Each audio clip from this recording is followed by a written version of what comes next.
Selamat pagi anak kelas 3. Mari kita belajar agama.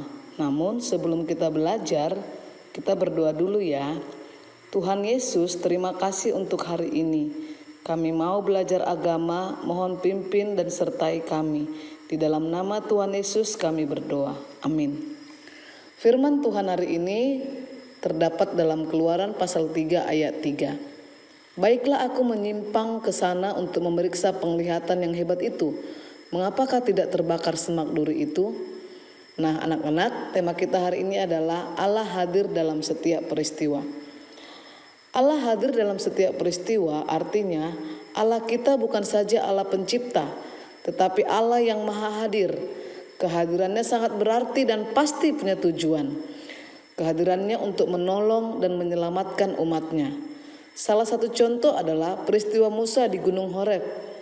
Nah, firman Tuhan yang Ibu Indah bacakan tadi yaitu tentang Musa yang melihat penglihatan di Gunung Horeb. Musa adalah orang Israel yang besar di tanah Mesir. Musa tidak tahan melihat bangsanya ditindas oleh bangsa Mesir.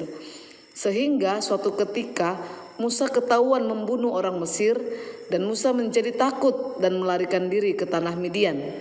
Di Midian, Musa bekerja sebagai penggembala domba. Suatu ketika Musa menggembalakan kambing domba di Gunung Horeb dan ia melihat semak duri yang menyala. Musa sangat heran karena semak duri itu tidak terbakar.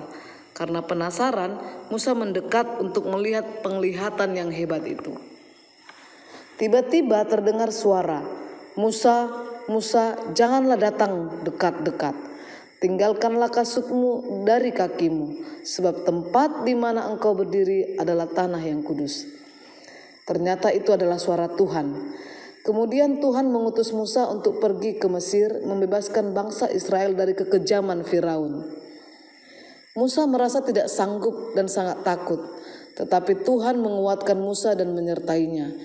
Musa tidak sendiri, Tuhan sungguh-sungguh memberi kesanggupan kepada Musa. Nah, anak-anak kelas 3, selain kehadiran Allah dalam bentuk nyala api, Allah juga hadir dalam beberapa wujud, seperti kehadiran Allah dalam peristiwa bangsa Israel meninggalkan bangsa Mesir. Allah menyertai dalam bentuk tiang awan dan tiang api. Kemudian dalam peristiwa Elia di Gunung Horeb, Allah menjumpai Elia dalam bentuk angin sepoi-sepoi. Kemudian Allah hadir juga dalam bentuk merpati ketika Tuhan Yesus dibaptis di Sungai Yordan. Kemudian dalam bentuk lidah-lidah api yaitu pada peristiwa Pentakosta. Nah, Allah juga hadir dalam diri Tuhan Yesus Kristus. Tuhan Yesus adalah pribadi seperti kita manusia. Dia juga merasakan apa yang kita rasakan.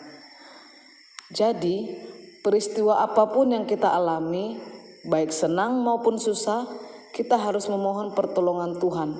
Karena hanya Tuhan yang sanggup memberi kita kekuatan, kesabaran, dan cara yang baik untuk melewati kesulitan. Kesimpulannya, Allah kita adalah Allah yang peduli kepada umatnya. Datang dan berdoalah dengan tekun untuk meminta pertolongan kepada Tuhan. Sampai di sini dulu ya anak-anak pelajaran agama kita. Mari kita akhiri dengan doa. Tuhan Yesus, terima kasih untuk pemeliharaanmu kepada kami semua. Tolonglah kami Tuhan untuk terus mengandalkan-Mu, bergantung kepada Kamu. Tolonglah kami Tuhan untuk bergantung kepada Engkau. Apapun keadaan yang kami alami, kami boleh mengingat dan berharap bahwa Tuhan itu baik dalam hidup kami. Dalam nama Yesus Kristus kami berdoa. Amin.